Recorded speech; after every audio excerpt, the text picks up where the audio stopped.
Welcome back. All right, so trying to get my videos done early-ish today because it's going to get pretty hot. So here's your news video for Saturday, June 26th. No hockey games until Monday, which again is probably for the best. The hottest day is going to be on Monday, but it's a couple of scorchers between now and then. So Vegas has some work to do in the offseason. Going 0 for 14 against Montreal is a reflection of two things. One, Montreal's penalty kill was excellent. Two, Vegas's power play is not good enough. It has been the Achilles heel of this team for more than 1 year. Is that the power play just doesn't have whatever you need in order to succeed out there, and they don't have that sniper on the power play. That's what they need. They need that power play sniper. Maybe there's somebody internally. Maybe Krebs ends up becoming that guy. But for Vegas, they have some work to do in the offseason to try to fix it. The Capitals, salary bonuses. So when a player earns his bonus, so let's say he's got a $700,000 contract. You go, that's a really nice contract.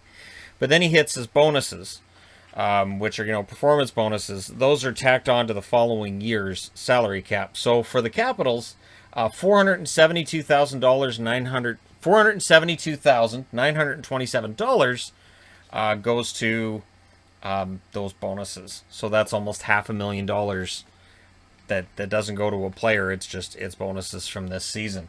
So we'll see how these bonuses complicate teams' salary cap situations.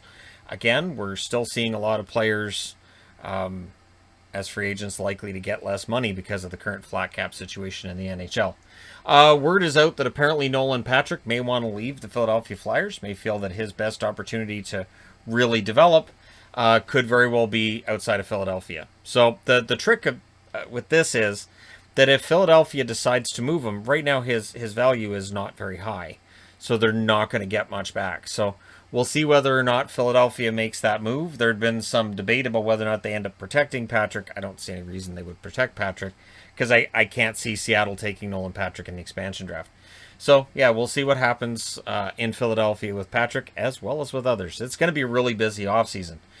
Trent Frederick signs a 2-year extension with the Boston Bruins for an average of $1.05 million over 2 years.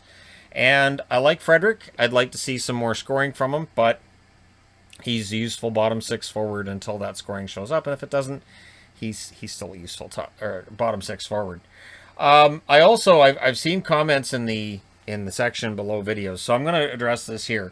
The Chicago Blackhawks are dealing with what might end up being the biggest sexual abuse scandal in the history of the National Hockey League. Now, on this channel, of course, there's a lot of people who watch videos as families, and right now we don't know a lot. What we know is disturbing. And Rick Westhead of TSN has been all over it. Rick Westhead has also been just a fantastic reporter for TSN for years. He reports on the things the NHL rather not talk about. And this seems to be one of those things they'd rather not talk about. And we'll see what happens with that. But again, if you go to TSN, there's extensive reporting. But what's interesting is it's not being reported much by Sportsnet, ESPN, other sites, leaving it alone. And there's two reasons you'd leave it alone. Either A, you're waiting until more information comes out. There's 2 players involved in this. They have not been named. I don't think they will be. But if this turns out to be accurate, some heads are going to have to roll. And it's going to affect more than the Chicago Blackhawks because the coach in question with this, apparently it was a known thing. So again, if you want to know what's going on with the Chicago Blackhawks, you go over to TSN. There's extensive reporting from Rick Westhead on it. And again, more information comes out. There's a possibility I'll do a video. I would not be able to monetize said video. And then you get into the, I don't know, it's one of those things that it's a scandal and therefore it can kind of blow up, and so we'll see where this scandal ends up. But it is interesting too. I saw on Twitter how the NHL investigated the Arizona Coyotes for before the draft, testing players that they weren't supposed to, and they took away draft picks and they punished them. Not a peep about the Chicago Blackhawks. And there are a number of reasons it could be. There could be just some absolute shock at what's going on. However, again, the reporting kind of says this was kind of a known thing, and so we'll see what happens from here. So for now, that's the comment I'll make on it. Again, if we get more information, it's not pleasant. So yeah, again, TSN Rick Westhead, excellent job, great reporter. There is no segue from that. So I'll just state that the Vancouver Canucks have announced that basically all the staff from Utica is coming over to be the staff for the Abbotsford team, which has not released their name yet. I think that's to come this week, and then I put my name in for season tickets, so I know they're going to have a process by which you pick your seats and all that. So yeah, we'll see how that turns out. I'm wearing an Abbotsford Heat jersey. It definitely feels like Abbotsford Heat today. Definitely. So yeah, Ryan Johnson's the GM, Trent Cull's the coach, and his staff is coming with him. So I like that. I like the continuity there.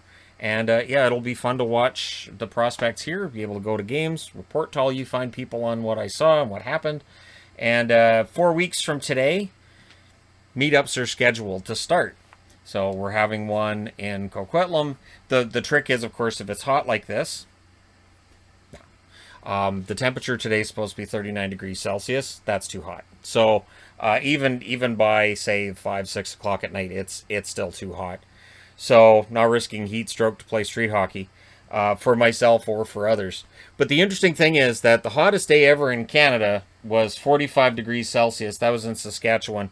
July 5th of 1937, 113 degrees Fahrenheit. If we're going to hit 43 degrees here and that air moves east, that record can absolutely get broken in British Columbia. There are parts of BC that could hit 46. It could happen. So, keeping my head down and staying home and staying in the house. And don't be surprised when my videos get posted earlier than normal. So, yeah. For instance, right now I consider this to probably be my last video of the day. I might do a fourth, but it's only 10 in the morning my time because I was up at 6 o'clock this morning. So there you go. Anyways, thank you guys so much for all your support. It means a lot. If we do hit 200,000 subscribers over the next day or so, I'll do a live stream for that, but I may wait until the heat's broken at least a bit. That's supposed to break on probably late Tuesday, early Wednesday. So we'll see. But if you're in BC, be safe, stay hydrated, and all the best. And hope to see you at the meetup in 4 weeks. All right. Thank you guys so much for all your support. Hit like and subscribe if you're browsing your way through. You just happened upon this video. Thank you guys so much for all your support. I will talk to you again soon.